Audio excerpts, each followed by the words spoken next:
Concentration नहीं बनता है, मन नहीं लगता है, मोटिवेशन नहीं मिलता है, इन सभी चीज़ों को आप सॉल्व कर सकते हो क्योंकि आप तो डॉक्टर बनोगे। आपके पास जब बेटा कोई मरीज आएगा, आप सब भविष्य में डॉक्टर बनने वाले हो ना, या आपने अपने आसपास डॉक्टर को देखा होगा। तो आप एक बात बताओ, जब डॉक्टर के पास मरीज आता है कि मुझे कोई बीमारी हो गई है, कि मुझे बैकलॉग की बीमारी हो गई है, कि मैं जो पढ़ाया जाता है क्लास में वो समय पे नहीं पढ़ पाता हूँ और हमेशा मेरी पढ़ाई छूट जाती है, या मुझे डिप्रेशन की बीमारी है, या मेरे अंदर मोटिवेशन कम हो जाता है, तो डॉक्टर क्या करता है ये बताओ? डॉक्टर उस व्यक्ति को टैबलेट दे देता है ना, या उसका जांच करता है, भाई डायग्नोस करता है, टेस्ट लिख देता है और उसके बाद उसको दवाएं दे देता है कि ये दवा खा लो, ये टैबलेट खा लो, सही हो जाओगे। अब आप बताओ, वो टैबलेट क्या उसका लॉन्ग टर्म का इलाज है, हमेशा के लिए इलाज है? नहीं। टैबलेट खाने से जो अभी समस्या आई थी वो खत्म हो जाएगी। 1 हफ्ते के लिए आप स्वस्थ हो जाओगे, 1 महीने के लिए स्वस्थ हो जाओगे, 6 महीने के लिए स्वस्थ हो जाओगे। डॉक्टर क्या बताता है कि आप स्वस्थ कैसे रहेंगे? जब आपकी इम्यूनिटी स्ट्रांग हो, जब आपके शरीर के अंदर की शक्ति बढ़ जाए, आपकी शारीरिक क्षमता बढ़ जाए, कीटाणुओं से लड़ने की शक्ति आपके शरीर में पैदा हो जाए। तो डॉक्टर भी दवाई पे भरोसा इतना नहीं करता जितना इम्यूनिटी पे करता है। अब आप इस क्लास में आते हो और इस क्लास में आके कमेंट करते हो कि मेरे को मोटिवेशन कम है, मेरे को एक कुछ डायलॉग आप ऐसा बता दो, ऐसा कुछ आप बोल दो कि मेरे अंदर मोटिवेशन आ जाए। मेरा बैकलॉग हो गया है, इसका आप कुछ सोल्यूशन दे दो कि मैंने 10 घंटे की पढ़ाई नहीं की है, आप कुछ ऐसा बता दो कि वो पढ़ाई अब 1 घंटे में हो जाए। जो कि आप देखो कि फिजिक्स के नियम के खिलाफ बातें आप कर रहे हो कि वो 12 घंटे की पढ़ाई नहीं की, कुछ ऐसा दे दो 1 घंटे में हो जाए। अभी मुझे कोई एक टैबलेट दे दो कि मेरी जो परेशानी है उसका हल निकल जाए। हो सकता हो आज मैं ये चीज़ कर भी दूं, पर भविष्य में आपको और बड़ी बीमारी लगेगी, आपको किसी चीज़ की लत लग जाएगी, आप परेशान हो जाओगे, जीवन में गुमराह हो जाओगे। जिस तरह से डॉक्टर के पास जब 4th स्टेज कैंसर का मरीज आता है तो डॉक्टर भी परेशान हो जाता है ना? तो वो स्टेज अपनी मत आने दो। डॉक्टर क्या बोलता है? अपनी इम्यूनिटी को बढ़ाओ, अपने शरीर की शक्ति को बढ़ाओ। आपको अपने शरीर की शक्ति बढ़ानी है, अपनी क्षमता बढ़ानी है, अपनी जड़ें सही करनी है। ये जितनी भी दिक्कतें आपके आसपास, आपके अगल बगल है, इनको यदि आप 1-2 दिन के लिए हल कर दोगे तो ये 2 दिन बाद वापस आपके जीवन में आ जाएंगी। आपको इन दिक्कतों को जड़ से सुलझाना होगा। अब सवाल उठता है, जड़ से कैसे सुलझेगी? पहली बात तो दिक्कत ही क्या है? ठीक तो चल रहा है जीवन, हाँ बस रात में नींद नहीं आती है 2-3 बजे तक, सुबह उठा नहीं जाता है 10 बजे से पहले, खाना खाने का मन नहीं करता है, फास्ट फूड बहुत खाते हैं जिससे हमेशा पेट में दिक्कत होती है, तबीयत खराब रहती है, पढ़ाई करने का मन नहीं करता, पर अंदर से खुद के अंदर बहुत खुद को गिल्टी फील होता है कि चलो बैठ के पढ़ लेते हैं। पढ़ने बैठो तो बिल्कुल रुचि ही नहीं आ रही है पढ़ाई में, लगता है कि एक बार मोबाइल में देख लें कहीं व्हाट्सएप पे दोस्त का मैसेज ना आया हो। व्हाट्सएप खोला, किसी का मैसेज आया था, किसी अनजान व्यक्ति से चर्चा करने लग गए और आधा घंटा निकल गया, फिर लगा पढ़ाई करनी चाहिए, फिर पढ़ाई करने वापस आ गए। करते करते रात हो गई और रात में देखा तो शायद मुश्किल से 1-2 पन्ना पढ़ाई की होगी और पूरा दिन मोबाइल फ़ोन पे टीवी देखते हुए, कोई वेब सीरीज़ देखते हुए, कोई ना कोई शो देखते हुए हमने खराब कर दिया। इस बीच माता पिता ने कहा कि 10 मिनट आपसे बात करनी है, तो उनको भी चिढ़ के बदतमीजी से उनसे भी बात कर दिया कि मेरे पास तो समय ही नहीं है। मैं ये नहीं कह रहा हूं इसमें तुम्हारी गलती है। कोई व्यक्ति, मान लो किसी व्यक्ति को कैंसर हो गया, या मान लो कोई व्यक्ति को बुखार हो गया और डॉक्टर उसे क्या बोलेगा? तुम्हारी गलती है, तुम्हारी गलती से तुमको बुखार हुआ है, तुम्हारी गलती से तुमको ये जेनेटिक डिसऑर्डर हुआ है, तुम्हारी गलती से ये तुम्हारी तबीयत खराब हुई है। नहीं ना, बीमारियां हैं, बाहर हमारे पर्यावरण में है, हमें चपेटे में ले लेती हैं।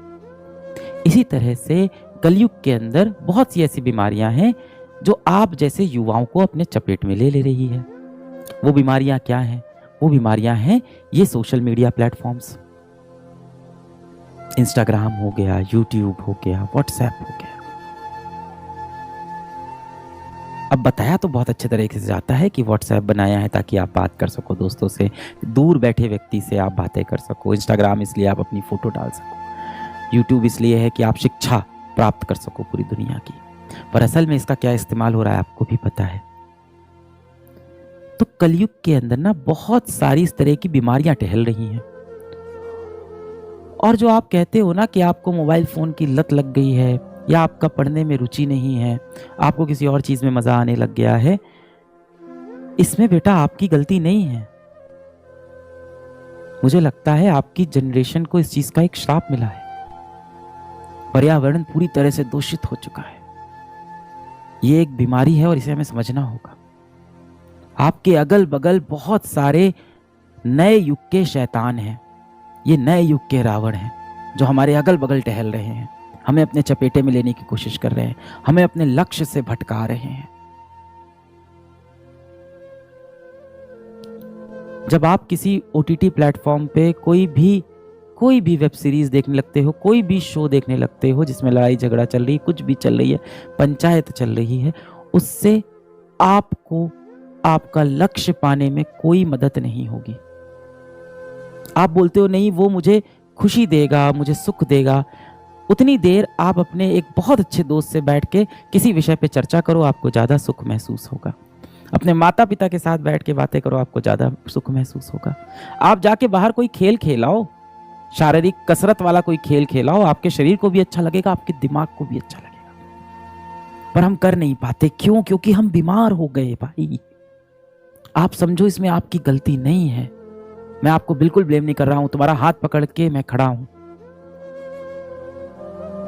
मैं बहुत सारे बच्चों से हर रोज मिलता रहता हूं। यहाँ ऑफिस में हर रोज बच्चे आते हैं। कभी मैं चला जाता हूं किसी विद्यापीठ सेंटर में, कभी आसपास कहीं बच्चे मुझसे टकरा जाते हैं। मैं हर रोज बच्चों से मिलता रहता हूं। कभी बैच के अंदर संवाद हो रहा होता है।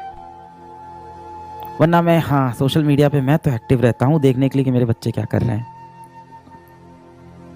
और मैं अपने बच्चों को दोष नहीं देता हूं कि तू खराब है, तू पापी है, तू पागल है, तू नालायक है, तू दुष्ट है। नहीं है। मुझे पता है मेरा हर एक बच्चा दिल से आज भी चाहता है कि वो जीवन में सफल हो, समाज का कल्याण करे, अपने माँ बाप के लिए कुछ अच्छा कर जाए। हर बच्चा ये चाहता है। मेरा कोई बच्चा अपने जीवन में रावण नहीं बनना चाहता, बिल्कुल नहीं बनना चाहता होगा।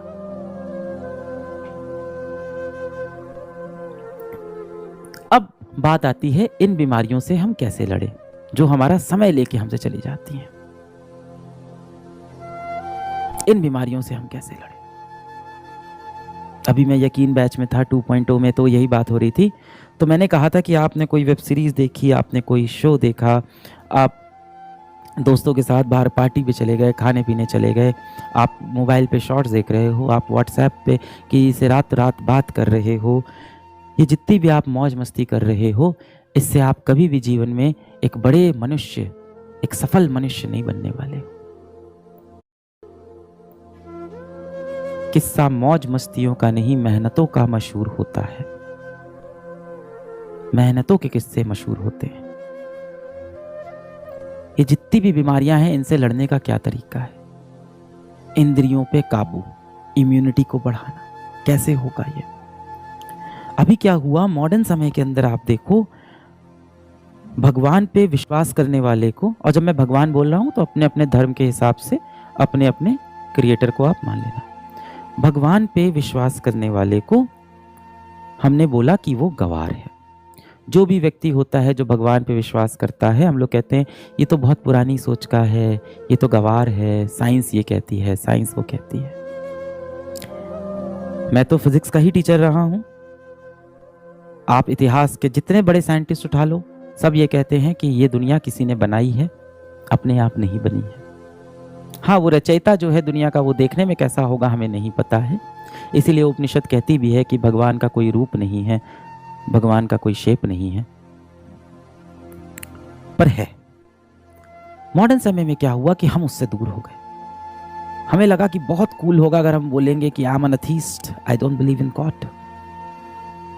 हमें लगा ये बहुत कूल है। और आप देखो जैसे जैसे आप अपने भगवान से, आप किसी भी भगवान को आप मान सकते हो, अंत में सब ऊपर एक है। आप यहां लड़ाई झगड़ा कर रहे हो, रचयिता तो एक ही होगा ना। तो आप जब उससे दूर होते हो तो आप इस तरह की बीमारियों से ग्रस्त होते हो।